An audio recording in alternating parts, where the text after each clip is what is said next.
માં ગાંડી, તમને પૂછી હું બાર ગામના બારોટા ખેલું છું. માં, તમારા તલવાર અને ત્રિશુલ તારા મઢમાં રાખું છું. માં ગાંડી, સદાય મારી ભેળે રહેજો. અરે બેટા મૂળ, આ ઓખામાં તો શું, પણ આ ધરતી પર ગમે ત્યાં જા તોય તારો વાળ પણ વાંકો થવા દઉં તો આ ગાંડી દેવને કોઈ ઓળખે નહીં બેટા. અરે માડી, કોક દીક મને કોઈની વેળા પડે ત્યારે માડી મારી વારે આવજો. જા બેટા મૂળ જા, તારા જીવનમાં ગમે તેવી વસની વેળા પડે, બસ એક વાર તારી આ ગાંડી દેવને યાદ કરજે. તરત તારી વારે આ ધરતી પર ન આવું તો હું ગાંડી દેવ ન કહેવાઉં. હે માં, આ ઓખાની અંદર સેજક નામનો બાદશાહ ઉતર્યો છે અને મારી ભોળી પ્રજાને રંધાડે છે. માડી, હું તો નથી ડરતો, પણ મારા માણસો ડરે છે. જા મૂળું, તને ધરતી પર કોલ દઉં છું કે ઓખામાં જઈ શેરડી પીલવાનો કિચુડો માંડ. જેમ શેરડી પીલાય એમ સેજકના બાદશાહને નો પી જાઉં તો ઓખાના મંડાણની ગાંડી દેવ નો કહેવાઉં. બહુ સારું માડી. આ ઓખાની અંદર ચીચડો મારનાર તું કોણ? આ ખીચડો મારનાર હું પાર્વતીયો મોડું માણેક છું. હે ગુરુ, તને તો ખબર છે કે આ ઓખાની અંદર સેજક બાદશાહનું રાજ ચાલે છે. અહીંથી તારો ચીચડો ઉઠાવી લે, નહીતર નહીતર તો શું કરી લઈશ? હે મુરુ, તને અને તારા ચીચુડાને બેને દરિયામાં ફેંકી દઈશ. તો મારી આ તલવારના એક જ ઝાટકે તારું મસ્તક જુદું કરી નાખીશ.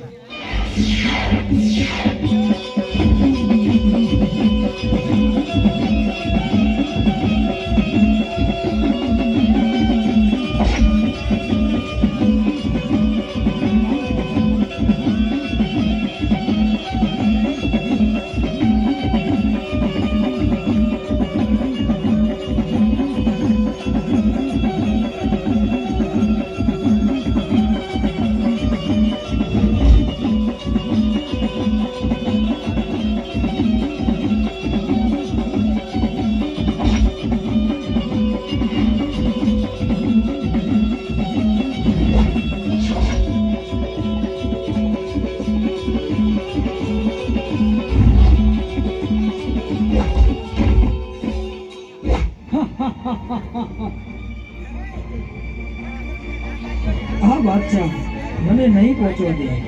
હે માં ગાંડી, મારી વારે આવજો. હે મારા રસ્તામાં આડી આવનાર તું કોણ? હું કોણ છું એ તો હવે તને ખબર પડશે.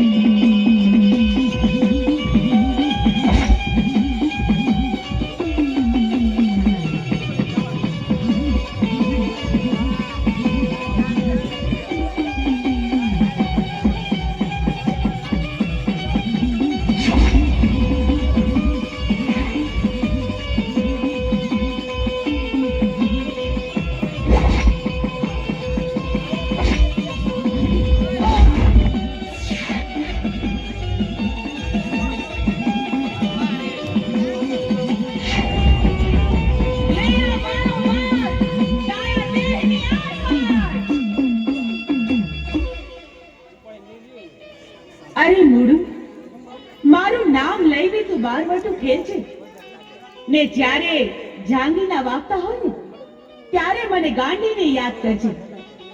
જો તારી વારે ન થાવ તો આ ધરતી પર હું ગાંડી દેવ નો કહેવાઉં. જો બેટા, કાયમ ધર્મના રસ્તે જ ચાલજે, અધર્મના રસ્તે ક્યારેય ન જાતો, કદી કોઈ ગરીબની આંતરડી નો દુભાવતો. આ ગાંડી દેવની આટલી શીખ યાદ રાખજે.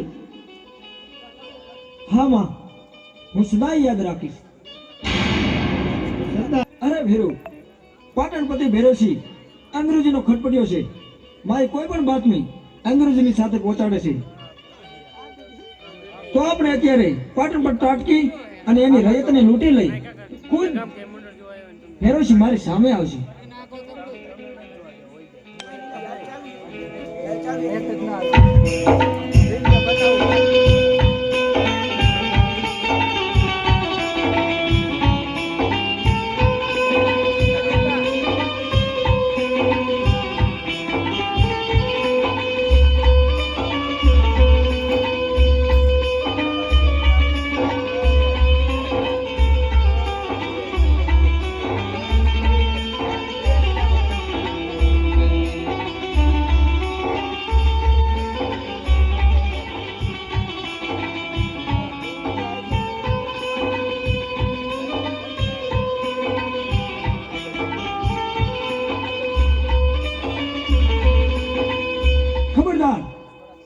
એટલું પણ આગળ વધી છે તો આ બંદૂકના ભડાકે તને વીંધી નાખીશ.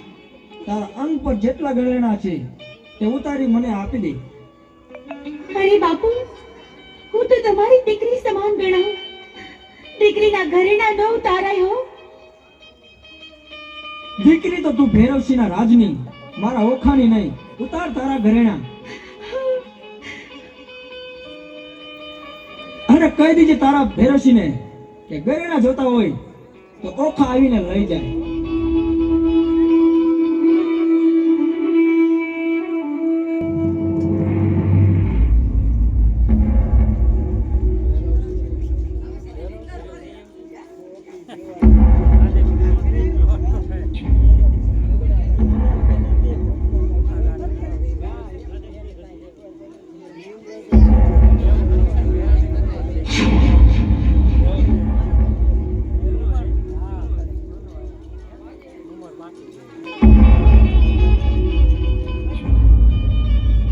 અરે ખૂટલ, મને ખબર જ હતી કે તું પીઠ પાછળ જ ઘા કરીશ. અરે ખરો મળદ હોત તો સામે આવું તો